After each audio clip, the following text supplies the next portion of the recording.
अतिमानसाच्या स्तरावर ज्ञानशक्ती आणि क्रियाशक्ती यामध्ये फारकत नसते किंवा ज्ञानशक्ती आणि इच्छाशक्तीमध्ये फारकत नसते. मनुष्य स्तरावर आल्यावर मात्र ती फारकत होते.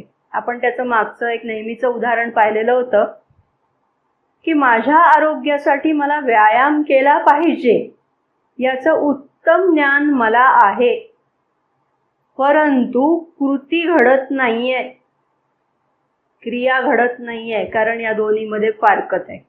आणि म्हणून जेव्हा आपण उच्च स्तरावर जायला लागतो तेव्हा या दोन्हीमधली फारकत कमी कमी व्हायला लागते.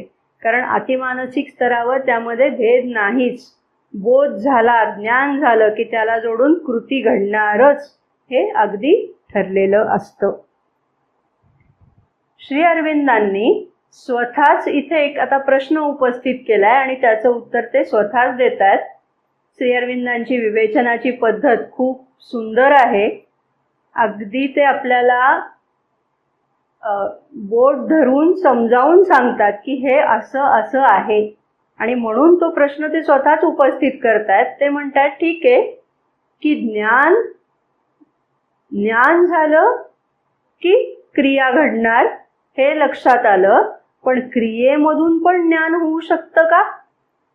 म्हणजे क्रिया करत राहिलं तर त्यातून ज्ञान होऊ शकतं का, असा प्रश्न ते उपस्थित करतायत. आणि त्याचं स्वतःच उत्तर देतायत की हो, असं होऊ शकतं. आपण जी प्रत्येक कृती करतो ती प्रत्येक कृती आपल्या व्यक्तिमत्वामध्ये अनुभव म्हणून साठवली जाते.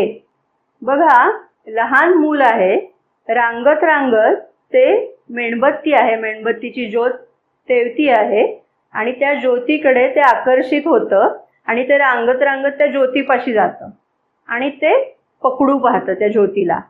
तर हात जवळ गेल्यानंतर त्याला हाताला धग जाणवते, चटका जाणवतो. असं ते एकदा करतंय, दोनदा करतंय, 10 वेळेला करतंय.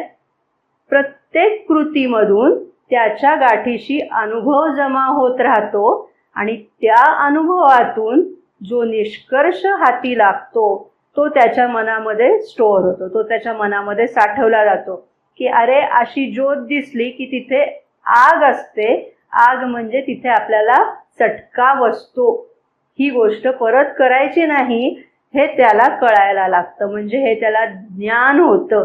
कशातनं ज्ञान झालं? हे अनुभव सातत्याने घेत राहिला, अनुभवात ज्ञानम.